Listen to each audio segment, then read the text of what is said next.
Bienvenidos a una nueva edición de su programa Palabra de Vida. Con ustedes, el pastor Francisco Teodoro.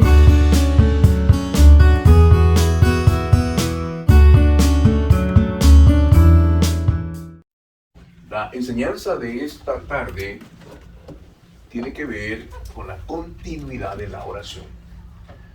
Y el tema de hoy es la oración corporativa. Es un tema y una palabra que no es muy poco usual en la comunidad cristiana, ¿verdad?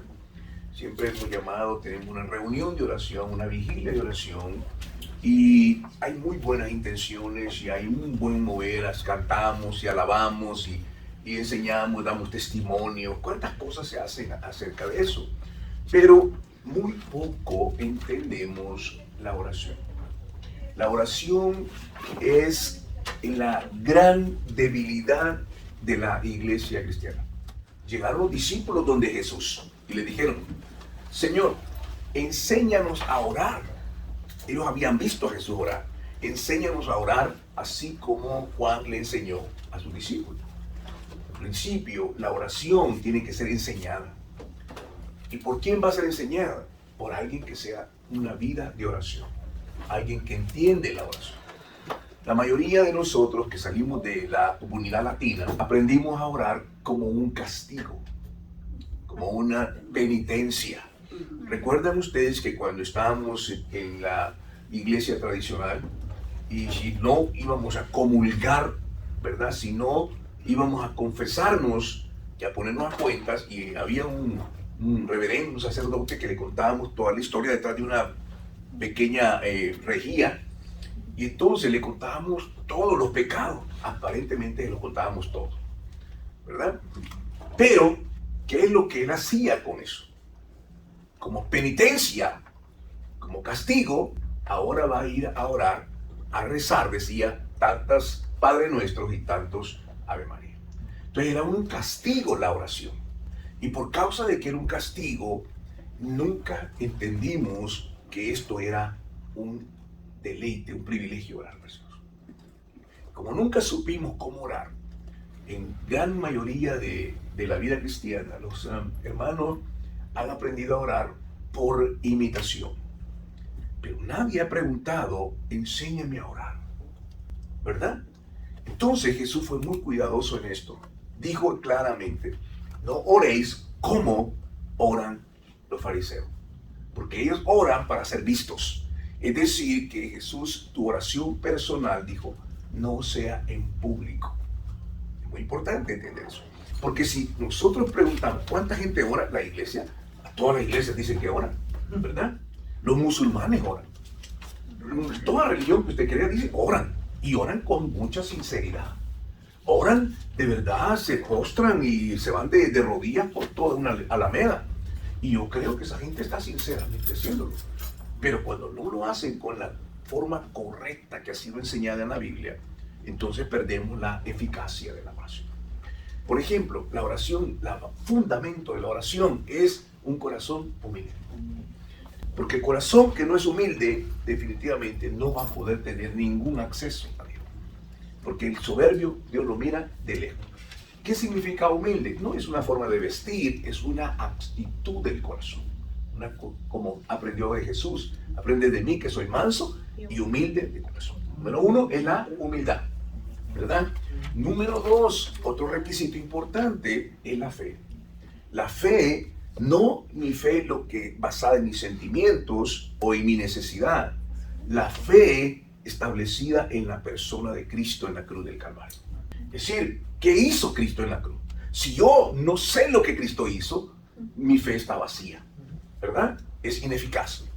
Si yo no sé quién es Jesús, por ejemplo, la gran mayoría de algunas sectas no creen que Jesús es Dios, por ejemplo.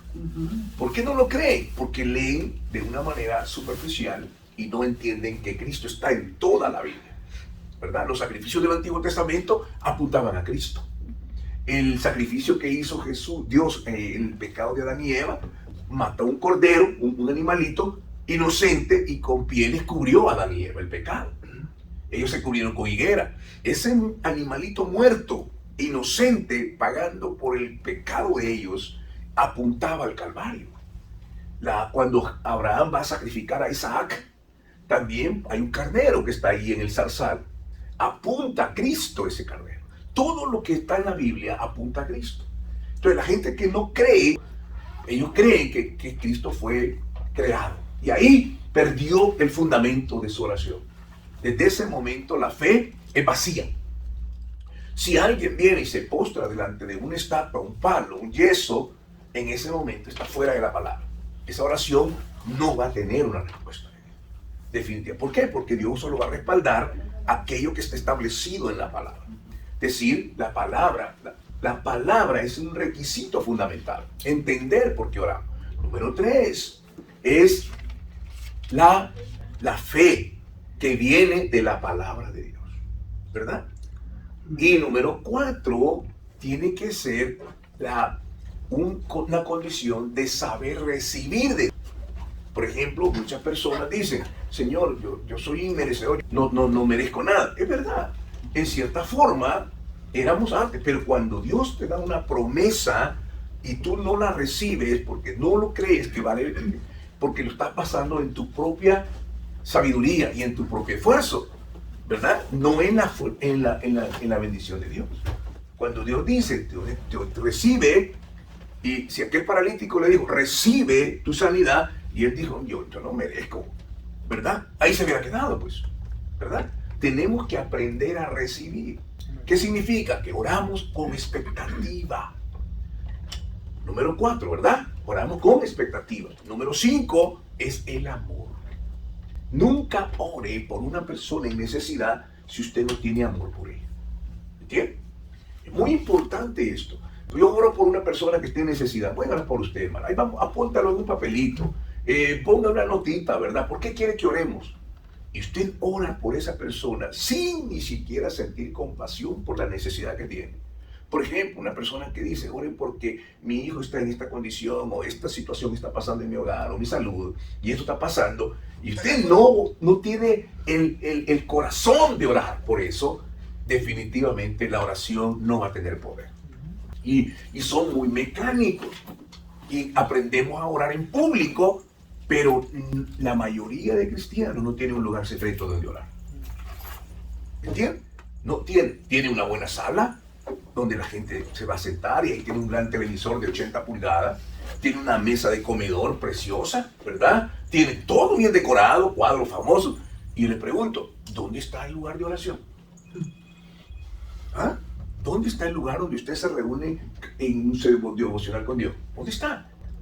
La gente no le tiene importancia a eso, ¿verdad? Otra cosa, en la iglesia cristiana hemos perdido la devoción en la oración. Por ejemplo, si tenemos un evento de matrimonio, un evento en la iglesia, un campamento, una comida, van a haber pupusas y arepas, ¿verdad? Parezco pollo. ¿Cuánto viene? Viene Raimundo y todo el mundo. Pero si usted le dice, hermano, vamos a tener un tiempo de oración, ¿verdad? De 2 horas. ¿Cuánto viene? Solo el pastor. Solo el pastor. A mí me han tocado los miércoles, yo solo estoy ahí en la oración. Hemos llegado al final de su programa Palabra de Vida. Le invitamos a mantenerse en sintonía de nuestra próxima edición. Asimismo, le invitamos a interactuar con nosotros en nuestra página de Facebook Palabra de Vida y en el canal de YouTube del Pastor Francisco Teodoro. Que Dios les bendiga.